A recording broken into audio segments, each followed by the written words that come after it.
je vous invite à lire ce verset dans Hébreux 6, verset 10.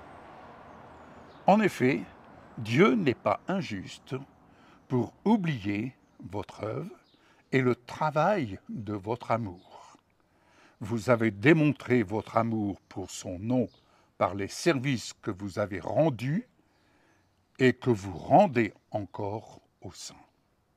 Ce passage des Hébreux nous rappelle que Dieu est pleinement conscient de nos efforts et de notre dévouement. Il voit les sacrifices, vos sacrifices, que nous faisons et les actes de bonté que nous posons pour le bien des autres. En reconnaissant et en honorant ces actions, Dieu nous assure que notre travail n'est pas en vain. Alléluia. Chaque geste d'amour et de service est précieux à ses yeux et sera récompensé en temps voulu. Alléluia. Il est donc essentiel, bien-aimés, de rester fidèles et assidus dans notre engagement envers ceux qui nous entourent.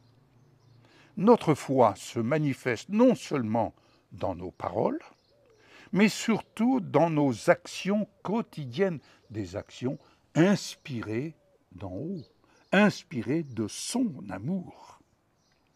Chaque fois que nous tendons la main pour aider, que nous soutenons ceux qui sont dans le besoin ou que nous offrons de notre temps et de nos ressources, nous témoignons de l'amour de Dieu et de notre dévotion à son nom.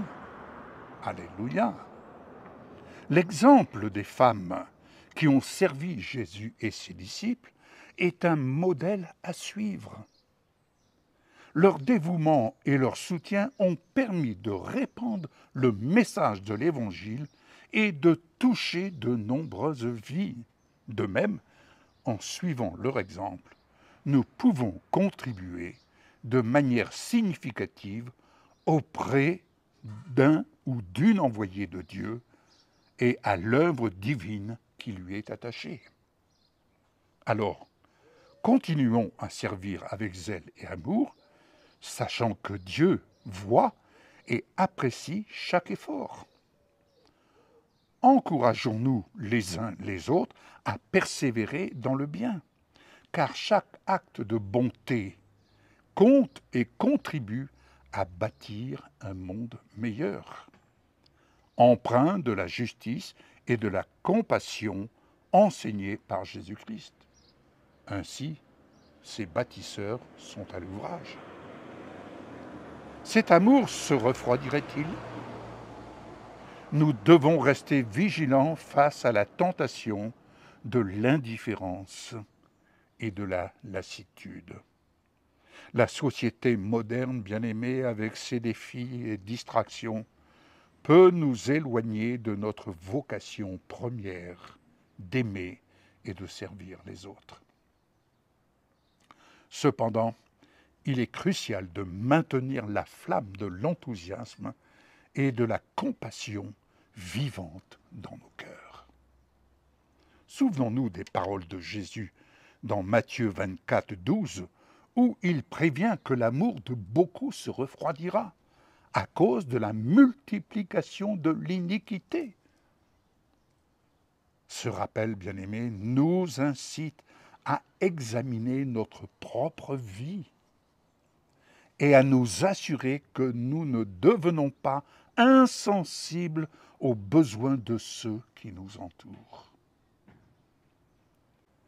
Cultivons un amour ardent et sincère en nous nourrissant spirituellement par la prière, la méditation des Écritures et la communion fraternelle.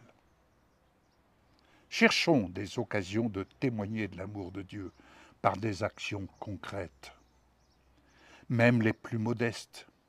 En redoublant de vigilance et de dévouement, nous pouvons faire en sorte que notre amour ne se refroidisse pas, mais qu'il grandisse et se renforce chaque jour. Ainsi, en restant fermes dans notre foi et notre engagement, nous continuerons à illuminer le monde de la lumière de Christ, apportant espoir et réconfort à ceux qui en ont le plus besoin. Amen.